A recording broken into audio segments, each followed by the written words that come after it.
what's going on, guys? It's Greg Gallagher from Kinobody.com, and I'm going to show you my leg workout. This workout isn't designed to put on a bunch of size, but rather it's designed to keep me athletic, to support the perfect amount of leg muscle, to help with power, sprinting, jumping, and to maintain a sleek sort of look. So we're going to go through the workout, and you're going to see how I go about training legs. And the reason I don't want to add a bunch of muscle size to the legs is it's kind of easy to put on a bunch of size on the legs. It's not that hard. Granted, it's harder when you're at like 6-7% body fat, but it's still relatively easy to have a lot of size on the legs. You don't want to have to wear big baggy pants. My approach is to develop a nice Hollywood lean physique, so your legs aren't totally huge. A lot of my training isn't just to build great aesthetics, but to be athletic and powerful. What's the point of having a great physique if you can't jump high and sprint fast? So that's what we're doing today. So let's get to it. And if you've not already subscribed, hit the subscribe button here. And if you're excited, hit the like button and let's get into it. All right, guys, so I've actually been eating quite a bit, eating out all the time and having drinks. So I'm not quite as lean as I should be, but I'm dialing things in. I'm actually gonna be doing a lot more recipes and cooking. So if you wanna get into that, I have a cookbook right here, Kino Chef. Once I dial those recipes in, I lean up really easily. But that's neither here nor there. For leg training, I recommend starting your workout off with one primary exercise. For me, it's going to be pistol squats. For you, you might want to do barbell squats or Bulgarian split squats or reverse lunges, sumo deadlifts, any primary leg exercise. And what we're going to do is we're going to start with an easy, like a lightweight, and we're going to do between 3 to 6 reps. And then we're going to gradually work up to a heavier weight, staying at the exact same repetition. The reason for this is simple. The best way to produce muscle growth and hypertrophy, really, the two are the same, but the best way to produce muscle growth is really to start with a heavy weight and go to failure and then work your way down or close to failure. But with leg training, I don't like to go to failure. It's very taxing on the nervous system, and it will usually produce excess muscle growth. Instead, I recommend staying short of failure and really pushing for maximum power, exploding up. So when I do pistol squats, I'm going to work below my max, but I'm going to focus on driving up as fast as possible. If I was doing sumo deadlifts, I do the same thing. I do a weight I could easily do for, that I could probably do 10 reps with, and be able to just do 3 reps with maximum power. Great for building power. If you're grinding the reps out on the legs like this, you're actually killing your speed and power, so you don't want to do that. So I'm going to start with pistol squats. I'm going to do about 5 reps per leg, and then every set I'm going to go a bit heavier. And so I like doing it just because it's enjoyable, and every set I'm focusing on maximum power, and I'm always staying below, I'm always staying clear of failure. So it's the opposite of how I train with upper body, where I'll do heavy weight first and then I'll go lighter. This, I'm starting light and going heavier, but I'm never going to failure. So it actually works out really, really well because you're priming your nervous system. So let's jump into it. So I'm gonna start with the first set with my left leg, 5 reps.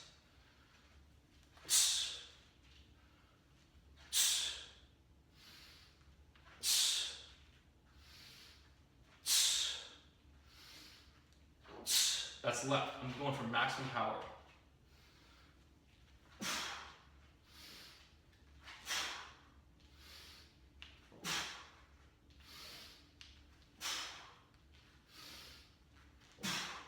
Boom.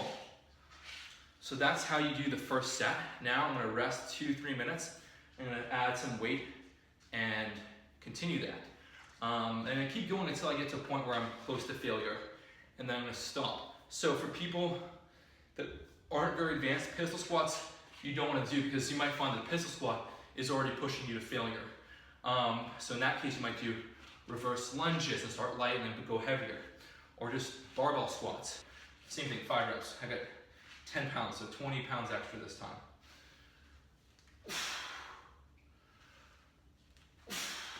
See that drive?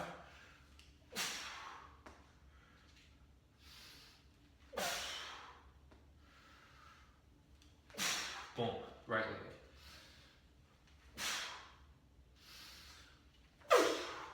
I'm waking up my nervous system here.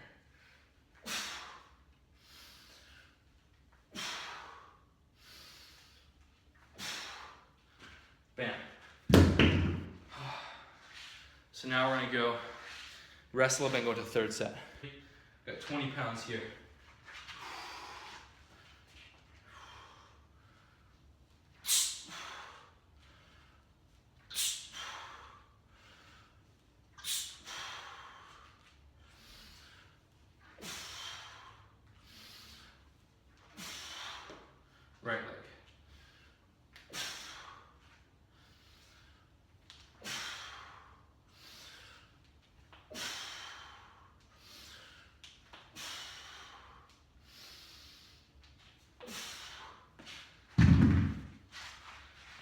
So I recommend doing about 4 sets. So that's 3, we're gonna do 1 more, then we'll call it a day. Okay, so we're gonna do 4 set. I'm gonna do 30 pounds for 5 reps. Really, this is my favorite way to train lower body for power and the perfect amount of size, perfect amount of muscle size. So let's do it.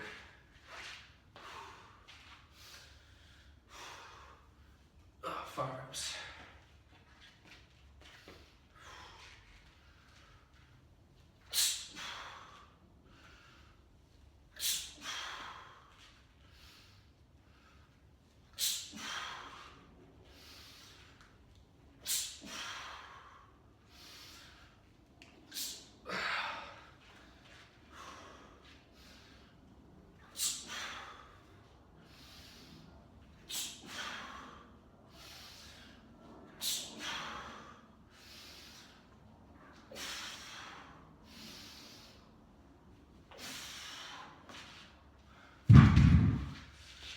So there, I wasn't coming up as fast, but I was focusing on coming up as fast as possible. Okay, so that's how I do my first exercise on legs. Now, you have 2 choices. I like to do some isolation work for the VMO, vastus medialis, which is the muscle, the teardrop shaped muscle that's just above your knee, because that's what gives your legs great proportion. But I don't really care about that. I don't really care that much about aesthetics to focus on that, so I'm gonna do some squat jumps. Again, just gonna focus on power. And the cool thing with squat jumps is, with traditional weighted leg exercises, what happens is you're only producing power from the bottom to about 3/4 of the way up. Then you just kind of decelerate. With jumping, it forces you to produce power through the entire range of motion. So it's pretty cool. I don't like to do high reps because after about 3 to 6 reps, your power drops off. So I just do like 3 sets of 5, 6 reps, and that's it. Great for athleticism, but you want to make sure you rest a lot.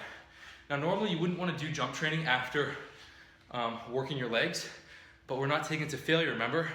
We're staying clear of failure, so it's okay. All right, so I'm gonna do 3 sets of 6 reps of squat jumps, going for maximum height. There's a lot of different jumping exercises you can do. I just like squat jumps. Keep it simple, focus on maximum power. It's not about fatigue, it's about jumping as high as possible. So, come right here.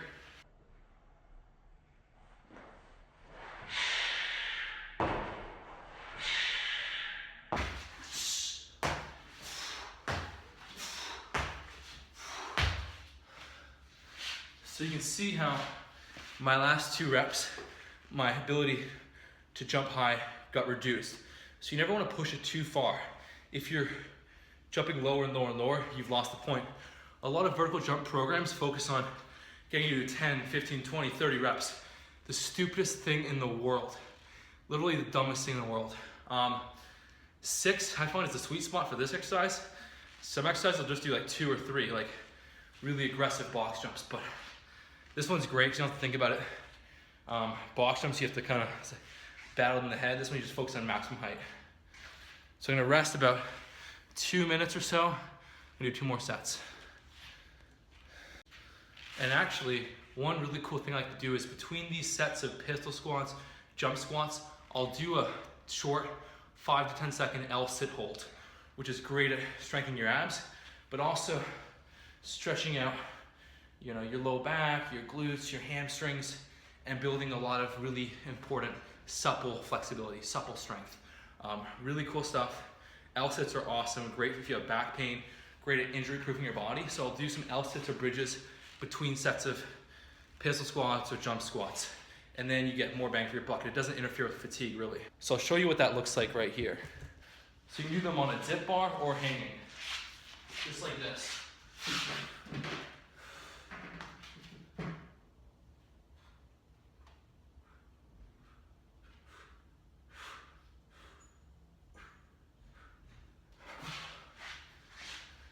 You throw in some of those between your sets.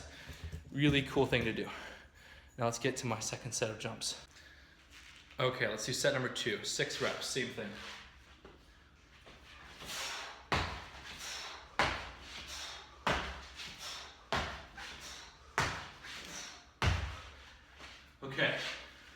funny. My legs are a little bit fatigued, so I really focused on using my hips. So I did a huge snap to get power, which actually is really effective. Okay, so I actually haven't really done that much leg training in a while. So I'm just gonna leave it here. Literally just 4 sets of pistols, 2 sets of squat jumps. If I want to do some calf training, I could, but I'm running really tight on time because I gotta eat dinner and then meet some friends out. So I'm gonna just keep it to that. But I'm gonna do one really important thing. I'm gonna do some more bridging and L-sits just to really improve posture, mobility, and all that important stuff. So let's get into some bridging. So I'm gonna go into some bridging now. I love bridging. It's so good for mobility and posture. You feel better. It's completely underrated.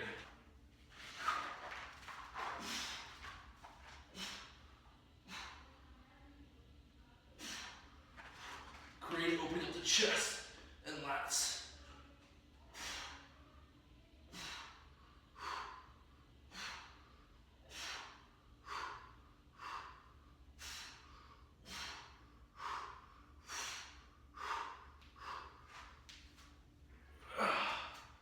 That felt good. Whew. I'm all stretched out and opened up. Feel wonderful. Okay, that was just one little bridge hold. I'm gonna do probably 2 more, so let's get into the second one.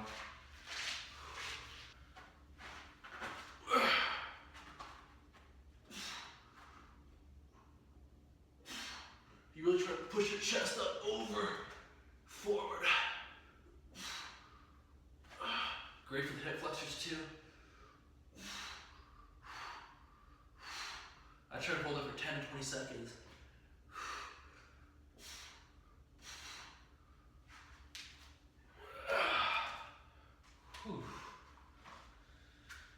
It's amazing how good you feel after you do one.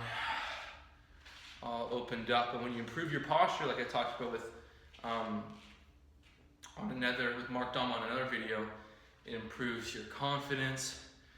It can increase your testosterone, reduce stress and cortisol. It can make you happier and feel better. So bridging should definitely be a part of your routine. I recommend doing it, 3 days a week. It's really killer stuff. Let's do, I'll do one more.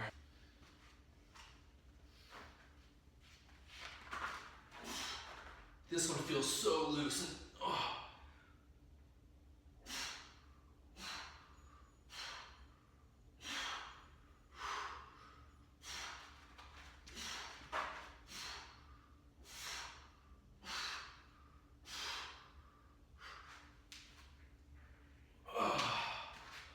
Whew. That feels awesome. Great at releasing endorphins and injury-proofing your body. Cool. All right. I'm gonna do one more little stretch here. This is a twist hold. Cool stuff. I learned some of these movements. I got into these movements from a book called Convict Conditioning 2, which really does an amazing job at showing the power of just these simple stuff like L holds, back ridges, and this twist hold. You don't need a ton of exercises to get limber and improve flexibility. So I'm gonna go right here and stretch it out. One set of this is enough. Just one set of 20 seconds. And the other side.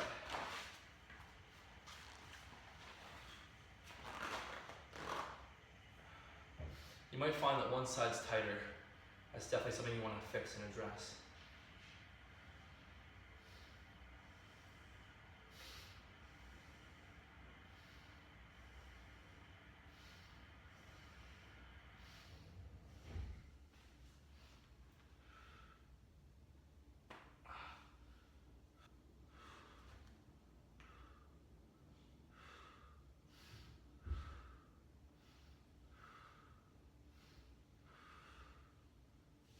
Boom. And done. All right. I hope you guys enjoyed that video. Gave you a little inside look into my leg training. If you want to pick the right program for you to achieve the best results possible, it's all about learning your physique type. What category do you fall into? How do you structure the diet and training? And that's precisely why I created the Kinobody Physique Survey, which will tell you exactly what you need to focus on to hit that lean and chiseled physique. So you can take that here at kinobody.com/survey. Very important stuff. If you enjoyed the video, hit the like button. That'll help me get more views, and subscribe as always. And that's it. Thank you so much for watching. We'll talk to you soon.